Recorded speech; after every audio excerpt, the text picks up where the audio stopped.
Dans les annales de l'histoire, rares sont les figures qui osent défier l'ordre établi, celles qui, par leur seule existence, menacent de faire s'écrouler des décennies de domination. Ibrahim Traoré, le jeune leader du Burkina Faso, est de cette trempe. Son nom, murmuré avec respect dans les savanes africaines et avec une peur panique dans les couloirs du pouvoir occidental, est devenu le symbole d'une nouvelle ère. Une ère où l'Afrique, longtemps pillée et soumise, se lève enfin. Mais ce que personne ne vous dit, ce que les médias mainstream s'efforcent de cacher, c'est l'ampleur réelle de son impact, la vérité cachée qui terrifie les puissances mondiales. Depuis des siècles, l'Afrique a été le théâtre d'un jeu macabre, un échiquier géopolitique où les pions étaient ses ressources, ses terres et le sang de ses enfants. Le colonialisme, puis le néocolonialisme, ont tissé une toile d'araignée invisible, mais mortelle, étouffant toute tentative d'autonomie. Mais l'arrivée d'Ibrahim Traoré a brisé ce silence assourdissant. Il n'est pas un simple chef d'État. Il est l'incarnation de l'honneur ancestral, de la loyauté indéfectible envers son peuple et d'un courage qui défie l'entendement. Sa vision, celle d'une Afrique souveraine, maîtresse de son destin et de ses richesses, résonne comme un tambour de guerre à travers le continent. Il a osé dire non, un non retentissant au diktat des anciennes puissances coloniales, un non qui a ébranlé les fondations mêmes de leur hégémonie. Le Burkina Faso, petit pays du Sahel, est devenu, sous sa houlette, un phare de résistance. Ces terres, gorgées d'or, de manganèse, de zinc et d'autres minerais précieux, ont longtemps été exploitées par des multinationales étrangères, laissant derrière elles misère et désolation. Mais Traoré a mis fin à cette hémorragie. Il a nationalisé les industries stratégiques, réaffirmant la souveraineté de son peuple sur ses propres ressources. Cette décision, d'une audace inouïe, a envoyé des ondes de choc à travers le monde, car elle a révélé une vérité simple mais dérangeante: l'Afrique n'est pas pauvre. Elle est appauvrie par des siècles de pillage. Et Traoré est celui qui a osé dénoncer ce système, celui qui a osé le démanteler. L'impact mondial inattendu de Traoré ne s'est pas fait attendre. Dans les cercles du pouvoir à Washington, la nouvelle de la nationalisation des ressources burkinabées a été accueillie avec une fureur à peine contenue. Le président des États-Unis, un homme habitué à dicter sa loi sur la scène internationale, a vu en Traoré non pas un simple leader africain, mais une menace directe à l'ordre mondial qu'il s'efforçait de maintenir. Réunions d'urgence ont été convoquées à la Maison-Blanche, des stratégies ont été élaborées dans le secret le plus total. Comment un petit pays comme le Burkina Faso ose-t-il défier la puissance américaine? S'est-on interrogé, la voix tremblante de rage? La réponse était simple: parce que Traoré n'est pas seul. Il est le porte-étendard d'un mouvement panafricain grandissant, une vague de nationalisme et de souveraineté qui menace de balayer les vestiges de l'influence occidentale sur le continent. Rapport confidentiel, que nous avons pu consulter, révèle l'inquiétude grandissante des services de renseignement américains. Ils craignent que l'exemple de Traoré ne fasse tache d'huile, que d'autres nations africaines ne suivent son chemin, reprenant le contrôle de leurs richesses et de leur destin. L'idée d'une Afrique unie, économiquement indépendante et militairement forte, est un cauchemar pour ceux qui ont bâti leur fortune sur l'exploitation du continent. Le président américain, dans un discours à huis clos devant ses conseillers les plus proches, aurait déclaré « Nous ne pouvons pas laisser cela arriver. L'Afrique est vitale pour nos intérêts. Nous devons agir, et vite. » Mais que peut faire l'Occident face à un homme qui n'a rien à perdre, un homme dont la seule ambition est la libération de son peuple? Les sanctions économiques, les menaces militaires, les tentatives de déstabilisation, toutes ces tactiques, qui ont fonctionné par le passé, semblent impuissantes face à la détermination inébranlable de Traoré. Il a su rallier à sa cause non seulement son peuple, mais aussi des millions d'Africains à travers le continent, fatigués de la corruption, de l'ingérence étrangère et de la pauvreté imposée. Son message est clair: l'Afrique n'est plus à vendre. Et cette vérité, aussi simple soit-elle, est la plus grande menace pour l'hégémonie occidentale. Ibrahim Traoré n'est pas né dans la richesse ou le privilège. Il est issu du peuple, un soldat qui a gravi les échelons par son mérite et son dévouement. Sa jeunesse, son charisme et sa détermination farouche à défendre les intérêts de son pays l'ont transformé en une icône. Il est le David qui défie Goliath, le héros inattendu qui ose affronter un système mondial corrompu et injuste. Ses discours, empreints d'une passion contagieuse, galvanisent les foules, réveillent les consciences et inspirent l'espoir. Il parle de dignité, de souveraineté, de justice, des mots qui résonnent profondément dans le cœur de millions d'Africains. La lutte de l'Afrique contre l'Occident n'est pas une simple question de politique ou d'économie. C'est une bataille pour l'âme, pour l'identité, pour la liberté. C'est la résistance d'un continent qui refuse d'être défini par ses cicatrices, mais qui choisit de se forger un avenir radieux. Traoré est le catalyseur de cette transformation. Il a montré au monde que la vraie puissance ne réside pas dans les armes ou l'argent, mais dans la volonté inébranlable d'un peuple uni. Son histoire est celle d'une renaissance, d'un continent qui se relève, plus fort et plus déterminé que jamais. Et c'est cette histoire, la vérité cachée de la révolution africaine, que les puissances occidentales s'efforcent désespérément de vous cacher. Mais le secret est désormais éventé. Le monde ne sera plus jamais le même. L'ascension d'Ibrahim Traoré n'est pas un événement isolé. Elle s'inscrit dans un mouvement plus large, celui d'un monde multipolaire en pleine émergence.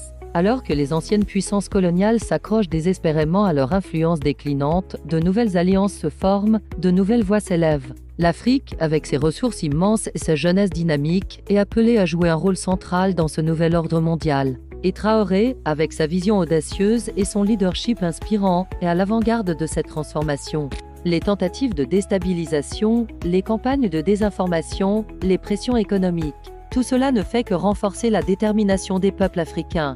Ils ont compris que leur destin est entre leurs mains et qu'ils ne doivent plus se soumettre aux dictats étrangers. L'héritage de Traoré ne se limite pas au Burkina Faso. Il est une source d'inspiration pour tous ceux qui luttent pour la justice, la dignité et la souveraineté. Son nom restera gravé dans l'histoire comme celui qui a osé défier l'impossible, celui qui a allumé la flamme de la liberté sur le continent africain. Et c'est cette flamme, désormais, qui éclaire le chemin vers un avenir où l'Afrique, enfin, prendra la place qui lui revient sur la scène mondiale.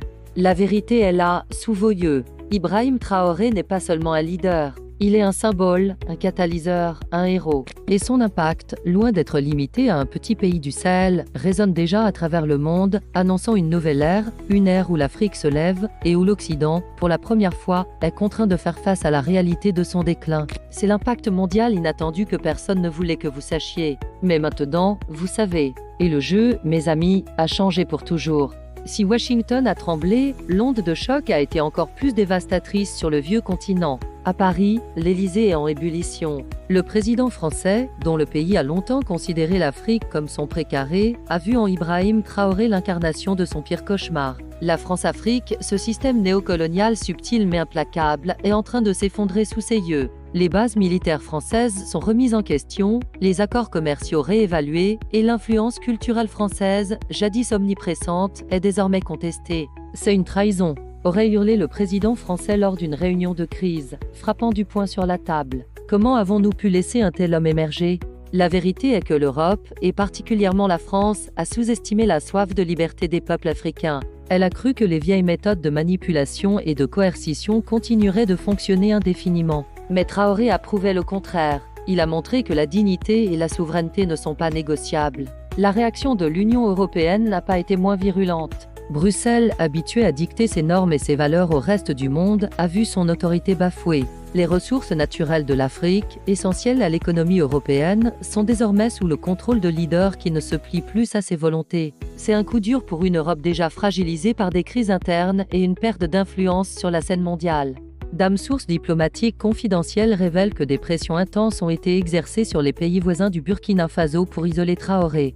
Offre d'aide économique conditionnelle, des menaces de sanctions, des campagnes de dénigrement médiatique. Tout a été mis en œuvre pour tenter de briser sa détermination. Mais Traoré, tel un roc inébranlable, a tenu bon. Il a dénoncé publiquement ses manœuvres, exposant au grand jour l'hypocrisie des puissances occidentales. Son courage a inspiré d'autres leaders africains, créant un front uni contre l'ingérence étrangère. L'Europe est confrontée à une réalité brutale, son modèle de domination est obsolète. L'Afrique est en train de se libérer, et Traoré est le fer de lance de cette révolution silencieuse, mais puissante.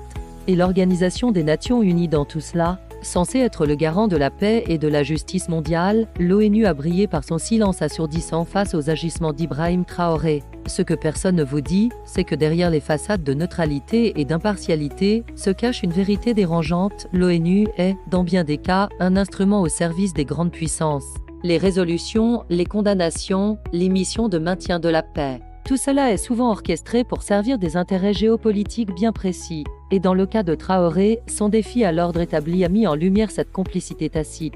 Lorsque Traoré a nationalisé les ressources de son pays, lorsque des milliers de Burkinabés sont descendus dans la rue pour soutenir leur leader, l'ONU est restée étrangement muette. Pas de condamnation, pas d'appel à la modération, pas de mission d'enquête. Pourquoi un tel silence? La vérité est que l'ONU, financée et influencée par les mêmes puissances occidentales que Traoré défie, ne pouvait pas se permettre de soutenir un leader qui remettait en question leur hégémonie. C'est la vérité cachée de la diplomatie internationale, les institutions censées protéger les faibles sont souvent les complices des forts.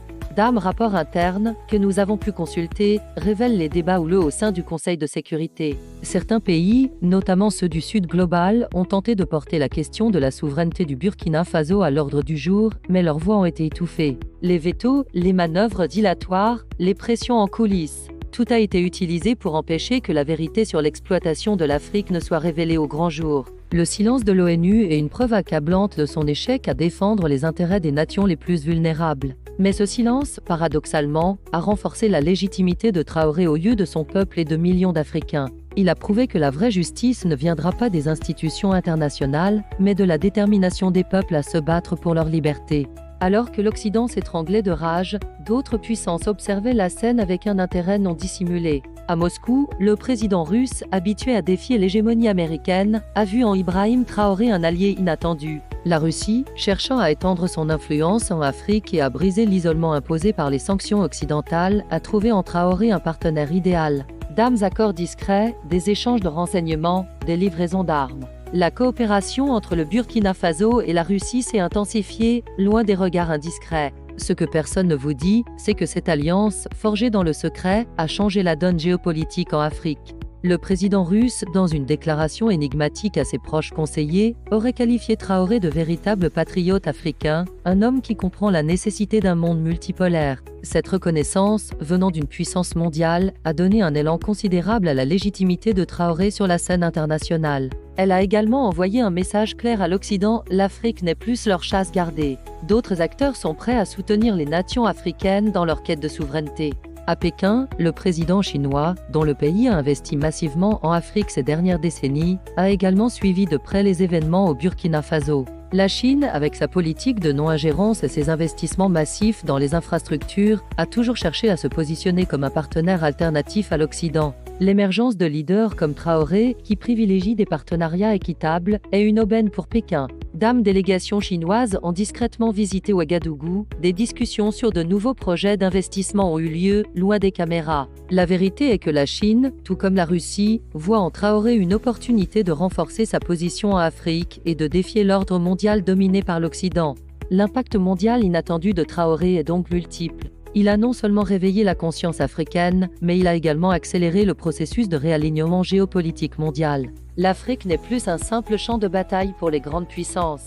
Elle est devenue un acteur à part entière, capable de forger ses propres alliances et de dicter ses propres termes. Et Traoré, avec son courage et sa vision, est le symbole de cette nouvelle ère. Son histoire est celle d'une révolution qui, partie d'un petit pays du Sahel, est en train de redessiner la carte du monde. Et c'est cette vérité, la plus dérangeante de toutes, que les puissances occidentales s'efforcent désespérément de vous cacher. Mais le secret est désormais éventé. Le monde ne sera plus jamais le même.